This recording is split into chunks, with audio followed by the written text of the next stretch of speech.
Dummy First Loop 係 Roblox 上面一款相信都唔使人玩過嘅遊戲。喺遊戲裏邊，你需要同其他玩家合作，購買更強大嘅裝備，喺戰場上生存10回合敵人嘅襲擊，或者突襲並摧毀敵人嘅基地。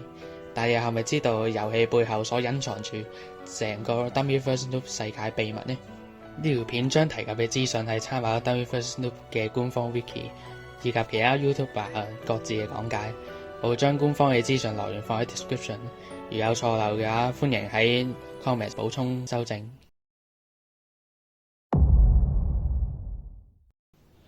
有關 Dummy First Loop 嘅故事，主要從2038年開始。喺 Baseplate 大陸上，故事主要圍繞住兩個國家 Republic of Nusia 同 Dominion of Pinzao， 分別以 Loop 同 Dummy 為主要。為咗方便稱呼，呢度我暫時稱呼兩國為 Nusia 同 Dominia。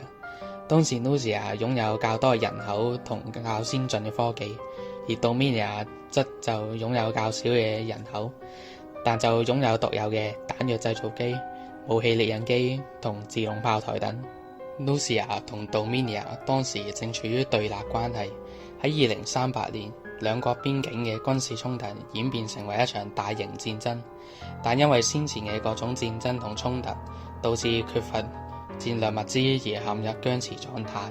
2044年1月8日，位於一座前線附近嘅大城市，儘管被 Dominia 部隊拋棄並任其自生自滅，Stronghold 中隊奇蹟般地幸存 Nusia 部隊38分鐘嘅持續攻擊。2044年6月2日，喺奇蹟般嘅成功後， Dominia 國防部任命咗 Stronghold 中隊去防守一個位於峽谷裏遠離前線嘅破舊嘅基地，結果大獲成功。2044年6月4日，一名被 Nusia 部隊稱為 Mastermind 嘅身份不明男子，被任命為對抗 Dominia 所有 Nusia 南部部隊嘅總指揮。經過49分鐘嘅連續戰鬥後，推斷已死。2044年7月14日，Dominia 國防部意識到利用 Stronghold 中隊嘅價值後，派遣中隊前往防守一個前皇室宮殿。中隊雖然遭受損失，失去咗名成員，但成功抵禦咗 Nusia 嘅 APU 戰鬥服。今次事件好快就被掩蓋，並被宣稱為一場圓滿嘅勝利。2044年9月29日，喺 Nusia 佔領咗一個破舊嘅 Dominia 衛星通訊基地後，派出咗 Stronghold 中隊修復該設施。中隊喺損失咗名成員之後，成功修復咗該設施。2044年10月23日，Stronghold 中隊被派去保衛一個北極地礦業前線。其後隨住 Dominia 嘅軍事局勢變得岌岌可危，國防部派遣咗 Stronghold 中隊去執行最後嘅任務。2045年2月22日，Stronghold 中隊被委派摧毀位於北方某區嘅 Nusia 地下補給基地。中隊乘搭直升機進入，但因為運輸載具過早釋放貨物，炸藥袋散落於各地。而中隊喺成功安裝傳送過來嘅炸藥後，基地被摧毀，中隊順利地從該地區撤離。喺2045年，Stronghold 中隊自我犧牲，炸毀咗被佔據嘅 Dominia 嘅 Nusia 補給基地。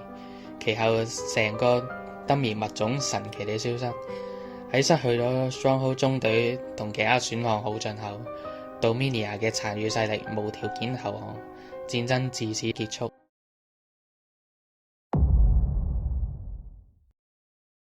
2047年，戰後一種疾病因大部分嘅醫療基礎設施喺戰爭同氣候變遷事件中被摧毀，導致該疾病被認為係無法治療的，導致 Baseplate 上大多數人口變得不孕不育。2052年，被佔領嘅 Dominia 區內發生超級火山爆發，隨之而嚟嘅烏煙灰被送入大氣層，引發全球降溫事件。氣象學家觀測，由於大氣中硫含量增加，未來幾年嘅生態系統將完全崩潰。2053年，Nusia 政府終於宣布全球緊急狀態，並與新成立嘅公司 LAMP 簽約，開始建造避難掩體。呢啲掩體被稱為 generator， 提供取暖、庇護同各類功能。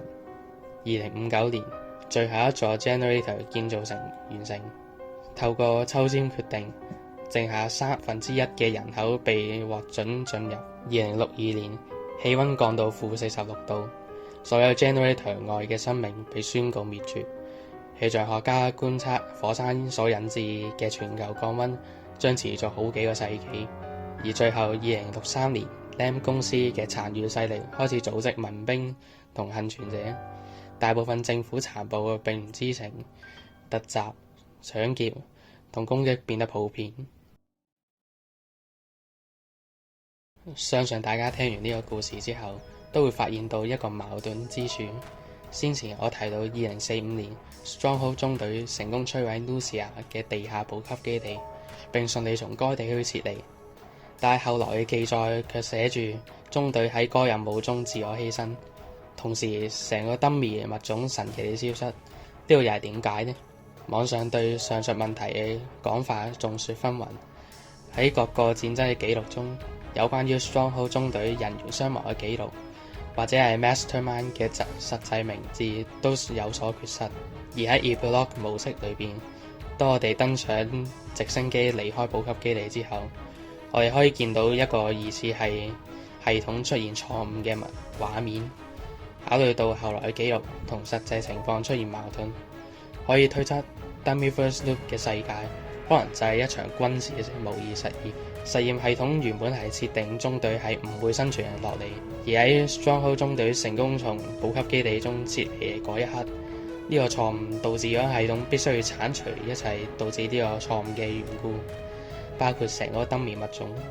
我哋可以從官方 Wiki 上附加嘅 Google 文件裏邊見到一段疑似係一名 Stronghold 中隊嘅成員同佢腦裏邊一個意識之間嘅對話，詳情可以暫停條片去閱讀。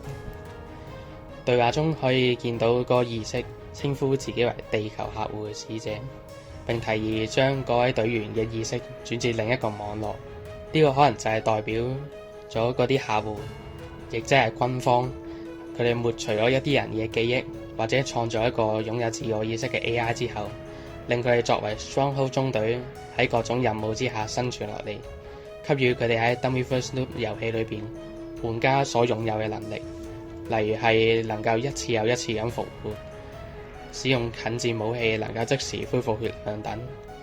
因此記錄中對 Stronghold 中隊嘅傷亡人數先有所缺失，而令到佢哋可以回更加多唔同情況下嘅任務，以此去收集數據，改善現實中嘅軍事策略同計謀。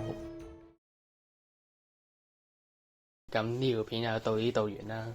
Dummy-First Loop 作為一個回合制生存遊戲，冇諗到佢背後原來都隱藏住咁樣嘅故事。咁希望各位多啲人去玩下 Dummy-First Loop 啦。而呢條片都係我第一條片啦，喺呢個 channel 裏邊，希望大家多多支持啊！拜拜。